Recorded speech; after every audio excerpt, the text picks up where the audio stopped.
ما قريت في حياتي تفسير لآية قرآنية ما قد فهمته زي ما فهمته هذه المرة.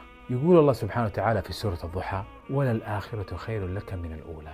دائما لما نسمع هذه الآية إيش يجي في بالنا؟ إنه الدار الآخرة أفضل من الدنيا، ولكن الآية تحمل معنى أوسع من كذا، لأنه عاقبة كل الأمر لك خير أفضل من الأولى. ألم يجدك يتيما، هذا أوله، فآوى، هذا آخره، ووجدك ضالا، هذا أوله، فهدى، هذا آخره، ووجدك عائلا، هذا أول الأمر، فأغنى، هذا آخره. لذلك ذكر نفسك دائما إنك دائما تتعامل مع رب كريم. من أوصافه سبحانه وتعالى إنه يختبر العبد في أول الضيق، بعدها يبدل حالك إلى حال ويفرج عليك ويصير من الضيق إلى السعة. لذلك لابد أن تكون الآخرة خير من الأولى. في كل أقدار الله سبحانه وتعالى تكون الآخرة هي الأجمل. شوف التفسير الأعظم للآية اللي بعدها: ما وعدك ربك وما قلى. انقطاع الخير لفترة مؤقتة هو